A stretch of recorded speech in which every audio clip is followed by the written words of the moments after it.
bienvenue dans ce troisième et avant-dernier épisode de Hear Her Story, le podcast de la Journée internationale de la fille de la MGU.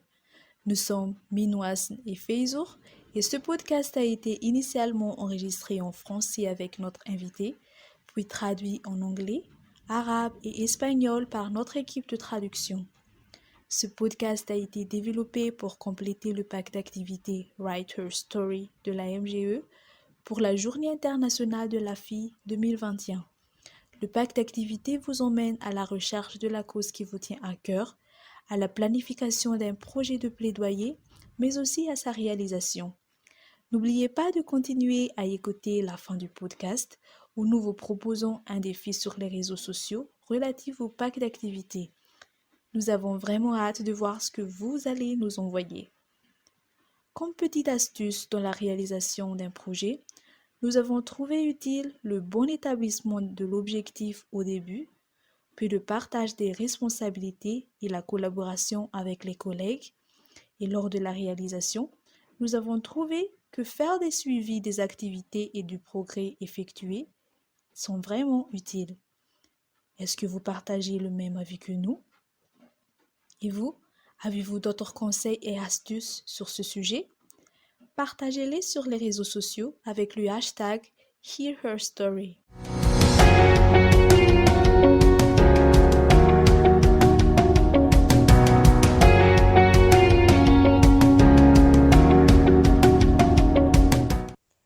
Dans ce troisième épisode, nous avons le plaisir d'accueillir Marine du YWCA Canada.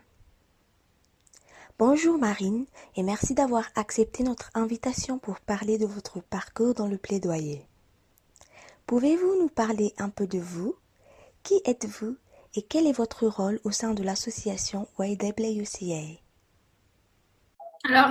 Bonjour, mon nom est Marine. J'ai 23 ans.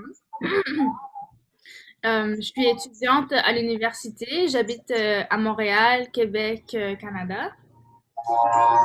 Euh, mon parcours a commencé très jeune, mon parcours d'engagement, jeunesse, de plaidoyer, d'implication sociale dans différentes causes pour différents organismes dans mon quartier. Et puis, j'ai découvert le YWCA à travers un programme qui s'appelle Force des filles, Force du monde. Et c'était un programme de jeunes féministes. Ils nous formaient justement sur le féminisme et on devait organiser à chaque journée internationale de la femme un projet ou un événement qui souligne justement l'accomplissement des femmes qui nous inspirent, par exemple. On a réalisé un petit documentaire où est-ce qu'on a interviewé des femmes inspirantes à Montréal et elles expliquaient leur parcours. On a créé des soirées open mic et tout ça. Et ensuite de ça, ben, j'ai été appliquée au niveau comme national avec leur événement de YWCA Canada Think Big, Lead Now. Donc, ça a lieu aussi à chaque année et c'est un genre de camp en une fin de semaine, camp d'engagement où est-ce qu'on assiste à des workshops, des ateliers, des conférences, justement sur l'engagement, sur le plaidoyer, les femmes en politique, donc plein de sujets comme ça.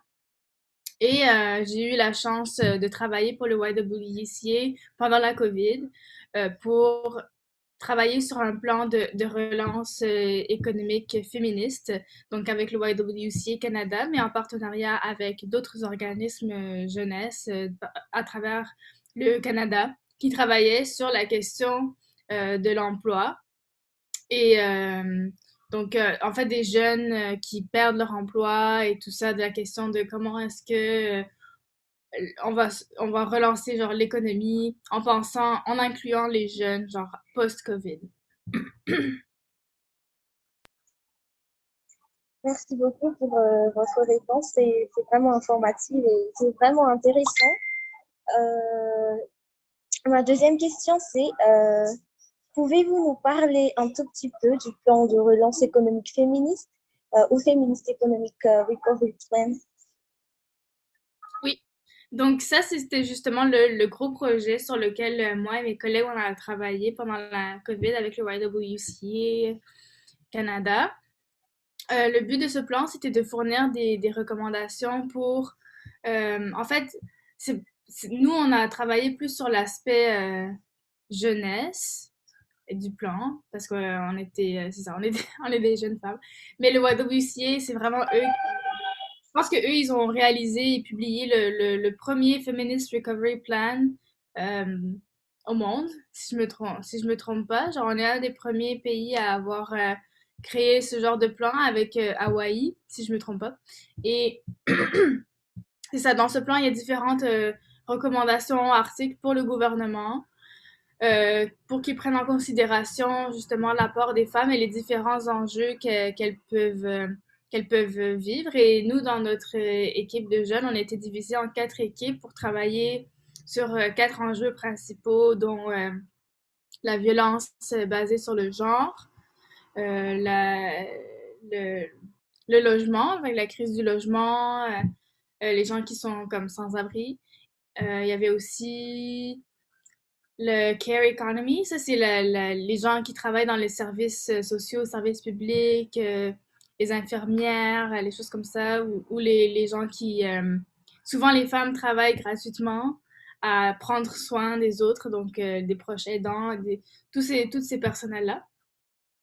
Et finalement, le quatrième enjeu, ça s'appelle Income Security, donc le fait que justement certaines familles ou femmes aient de la sécurité au niveau économique.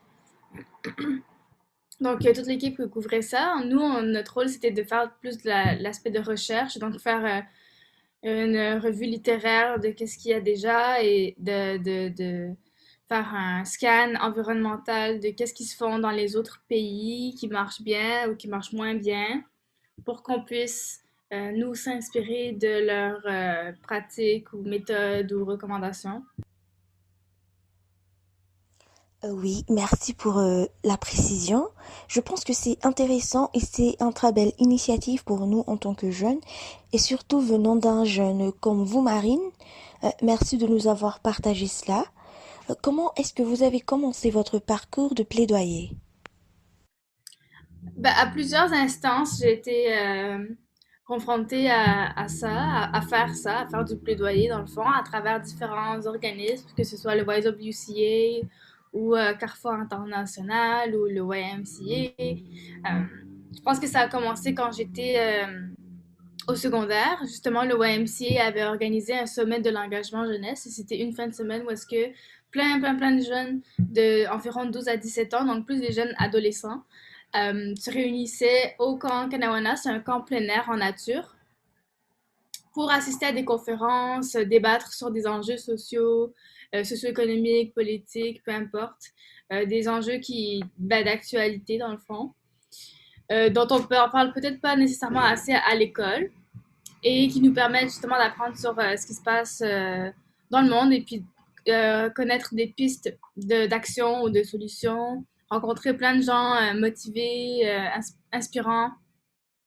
Et je pense que c'est vraiment le levier de mon engagement, ça a été cet événement-là. J'y suis retournée plusieurs fois et j'ai même eu la chance de l'organiser. C'est un peu un élément déclencheur dans mon parcours de jeune femme engagée. Donc, à la suite de ça, ben, j'étais déjà engagée à mon école avant, mais à la suite de ça, j'ai commencé à plus m'engager dans les organismes de mon quartier et à faire du plaidoyer pour la cause climatique et puis pour la cause de l'égalité des genres. Donc, en gros, vous avez plaidé pour ces deux causes? Ouais. D'accord, merci. C'était vraiment très clair. Pourquoi ça vous tenait à cœur de plaider pour ces deux causes? Et pouvez-vous nous partager pourquoi vous avez choisi ces deux thèmes pour se focaliser? Et pourquoi est-ce que ces deux causes sont importantes pour vous?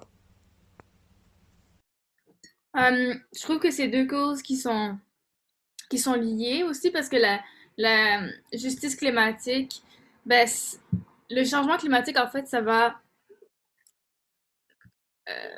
avoir des conséquences souvent sur des populations plus vulnérables, souvent les gens qui font beaucoup de pollution, c'est pas nécessairement eux qui ont les conséquences les plus graves. C'est souvent des pays du tiers-monde qui sont pauvres. Et on voit aussi que les conséquences sont encore plus graves au niveau des femmes, des enfants, des personnes âgées, euh, toutes des personnes vulnérables, les plus vulnérables de la société en fait. Euh, c'est souvent eux qui vont euh, souffrir un peu des conséquences justement des changements climatiques, alors que ce ne sont pas les principaux émetteurs ou causes des changements climatiques. Donc, euh, et on voit les effets des changements climatiques à ce jour, là, avec toutes les canicules, les feux de forêt en Australie, plein de trucs, des inondations. euh, et donc, je trouve que c'est important justement de faire de l'éducation, de la sensibilisation par rapport à qu'est-ce que nous, on peut faire en tant qu'individu pour réduire notre empreinte écologique et qu'est-ce qu'on peut faire pour mettre de la pression sur le gouvernement pour qu'il adopte des politiques plus environmentally friendly, donc plus pour que l'environnement prenne plus d'importance. Euh, et puis pour ce qui est de l'égalité des genres, ben, en tant que femme, en tant que jeune femme, je trouve que c'est important de se battre pour nos droits, pour essayer d'avoir euh, plus d'égalité, plus de représentation en fait.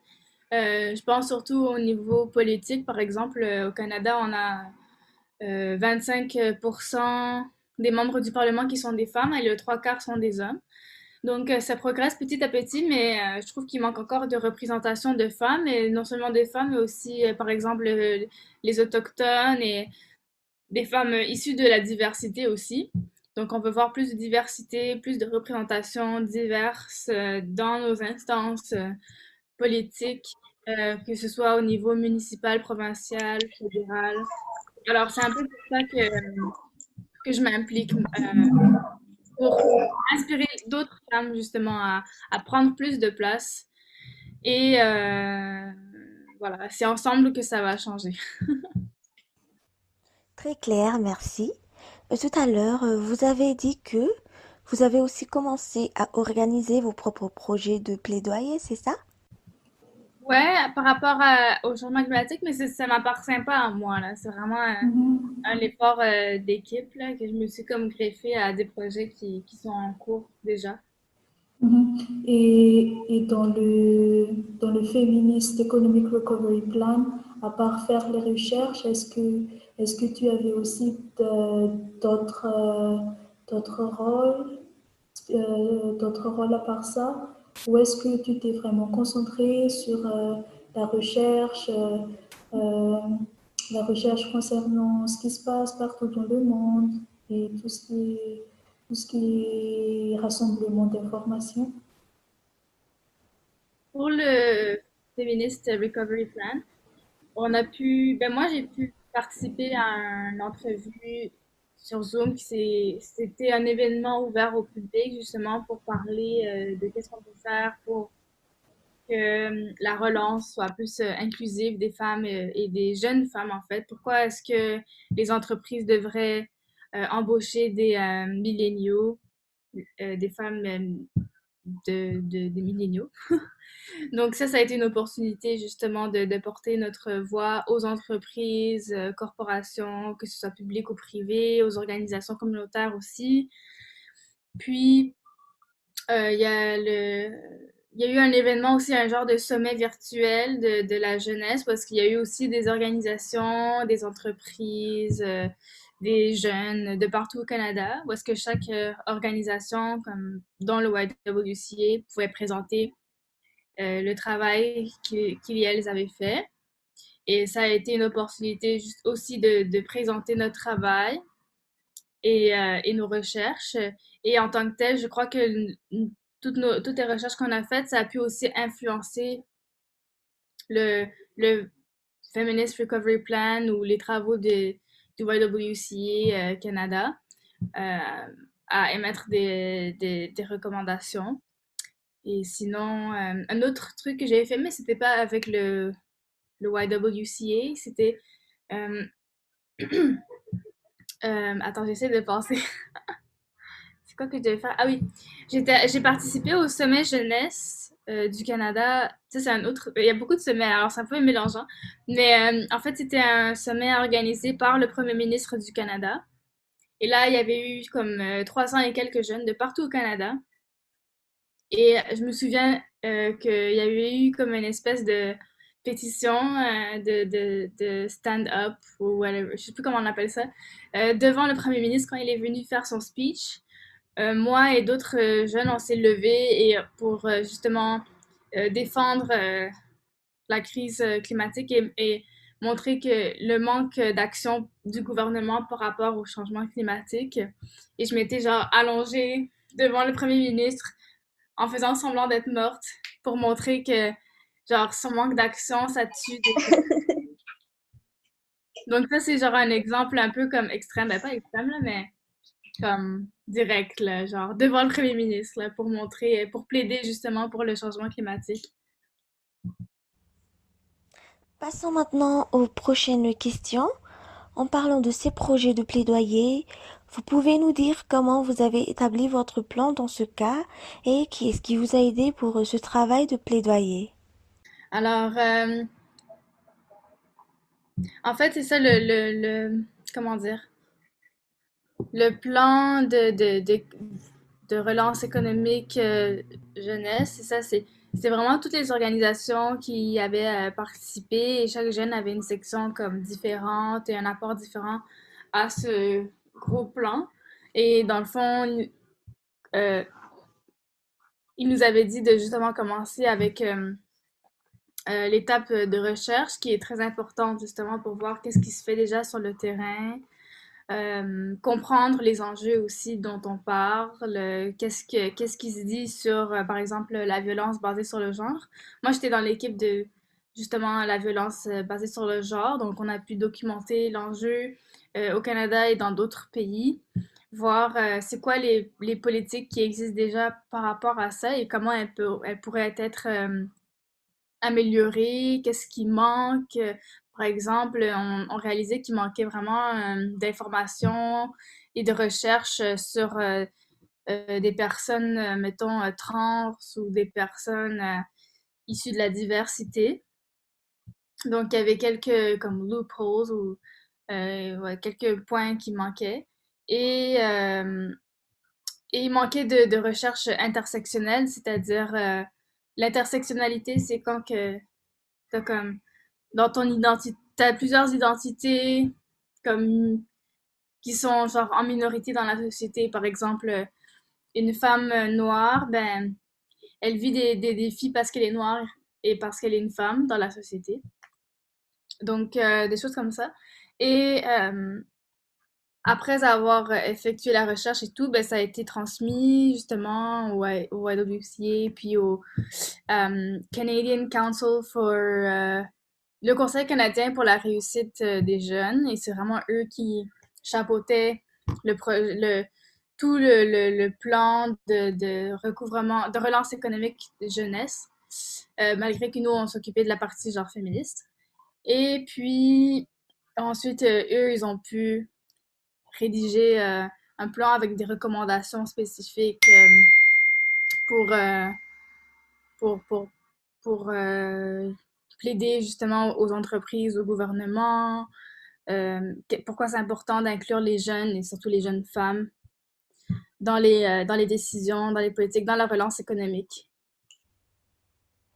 Oui, c'est clair. Si bien et durant ces travaux, est-ce que vous pouvez nous dire quels sont les obstacles que vous avez rencontrés lors de ce processus, c'est-à-dire dès la planification jusqu'à la réalisation de votre projet de plaidoyer, et comment les avez-vous surmontés? C'est une bonne question, mais les obstacles, je dirais peut-être hmm, dans l'étape de recherche, des fois c'était un petit peu difficile de trouver qu'est-ce qui se trouvait, qu'est-ce qui se passait dans d'autres puissances mondiales, dans d'autres pays comme le Japon, parce qu'on parle pas le japonais ou on n'écrit pas le japonais, donc ça peut être parfois difficile de trouver des choses qui sont traduites en français ou en anglais, surtout quand ça vient du gouvernement. Alors, ça a pris un petit peu de temps pour trouver des sources fiables pour les projets de recherche par rapport à la revue littéraire et le scan environnemental, des différents enjeux sur lesquels on devait faire des recherches. Mais il y en a une qui a eu la brillante idée d'aller sur Google Translate et de genre trouver un document puis elle faisait juste genre translate Ewang Tanadani, du bilang japonais sampai peranti, au Ewa, anglais. Ewa Jarun. Euh, ensuite de ça, qu'est-ce qui... Ben, c'était un défi parce que nous, on travaillait tous sur Zoom. On était en télétravail, en plus en télé-école, donc ça pouvait faire super long là, d'être toujours en meeting sur Zoom ou bien en train de faire les recherches, travailler sur l'ordi. J'étais sur mon ordi 10 heures par jour, tous les jours, pendant la COVID. Et ça, c'était vraiment difficile sur le mental et le plan physique aussi. Euh, à part Ouais. ça, ça a bien été, honnêtement. Comme la réalisation du plan et tout, je pense qu'on n'a pas eu trop de problèmes. On communiquait bien entre nous. On avait notre petit groupe WhatsApp parce qu'on communiquait. Puis, ouais. Vous avez vraiment raison en parlant de fatigue à cause de l'utilisation des matériels numériques et du télétravail et tout. Il faut toujours savoir s'adapter. Ma prochaine question est assez simple. Quel est votre biscuit préféré? Mon biscuit préféré, ce serait, je sais pas, chocolate chip cookie, brisure C'est de bien. chocolat. Oui, c'est vraiment délicieux. Maintenant, est-ce que vous avez des questions pour les filles de notre mouvement? En même temps, chers auditeurs, répondez aux questions de Marine sur les réseaux sociaux avec l'hashtag HearHerStory. N'oubliez pas. Comment allez-vous vous engager pour la Journée internationale de la jeune fille? N'hésitez pas à répondre sur les réseaux sociaux avec le hashtag EDJ2021, hashtag HearHerStory. Prochaine question. Quel conseil donneriez-vous à nos jeunes membres qui cherchent à devenir actifs dans un rôle de plaidoyer? Alors, bah, faites vos recherches. Il faut bien connaître l'enjeu sur lequel on s'attarde. Euh, réseauter, ça c'est important, le réseautage. Connectez-vous avec des gens qui sont peut-être déjà engagés, qui vous inspirent. Allez leur poser des questions. Il ne faut pas hésiter justement à aller chercher peut-être des mentors ou des gens déjà impliqués dans la communauté pour que eux et elles puissent vous guider, regarder leur parcours parce que n'importe qui peut s'engager s'il y a une cause qui te tient à cœur. Je te dirais d'y aller et de penser aussi à l'inclusion, donc essayer de penser à qui sont habituellement euh, exclus des lieux publics ou des instances politiques et puis de trouver des façons justement de les inclure dans, dans le travail qu'on fait. Wow, très bon conseil venant de vous, Marine. Pour achever ce podcast, nous tenons encore à vous remercier pour avoir partagé avec nous votre expérience et nous sommes convaincus que beaucoup de nos membres seront inspirés et commenceront à mener leur projet de plaidoyer. Donc, merci beaucoup. Nous tenons spécialement aussi à vous remercier de votre soutien et de votre aide pour notre association mondiale des guides et des éclaireuses. Ok, super. Ben, merci beaucoup les filles, c'était le fun, c'était amusant. Merci, puis bon courage à vous aussi.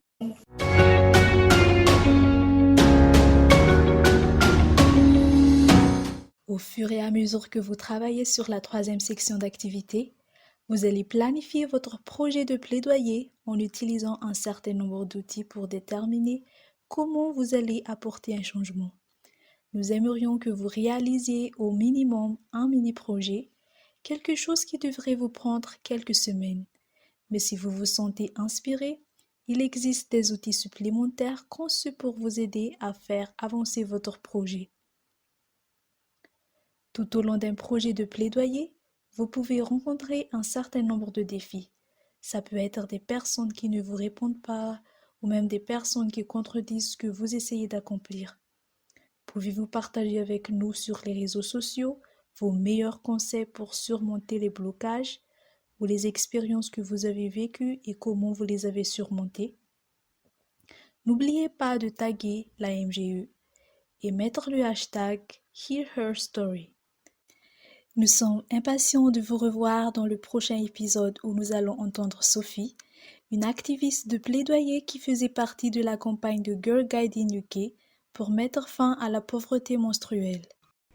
Et je pense que le plaidoyer est si important parce qu'il s'agit de valeurs et c'est si important à l'ère actuelle où nous voyons tellement de divisions dans nos communautés et qu'il s'agit en fait d'avoir une valeur égale et d'apporter une valeur égale aux communautés plutôt que la division. C'est aussi une opportunité incroyable de pouvoir plaider parce que vous devenez une communauté de personnes partageant les mêmes idées. Donc en tant qu'absolu, vos valeurs sont au premier plan de ce que vous faites et donc d'autres personnes qui partagent les mêmes valeurs sont souvent attirées par votre espace. Et c'est vraiment spécial parce que non seulement j'essaie de communiquer avec d'autres personnes par le biais du plaidoyer, mais le fait d'être entouré de personnes partageant les mêmes idées vous permet également de s'exprimer et d'exiger mieux. Enfin, nous aimerions également prendre une minute pour remercier l'incroyable équipe derrière ce podcast, y compris notre équipe de bénévoles composée de Camilla, Mariam, Barbara, Mercedes, Anzali et Canis, l'équipe de personnel de la MGE, en particulier Elsa et Maria, et la musique de bensound.com.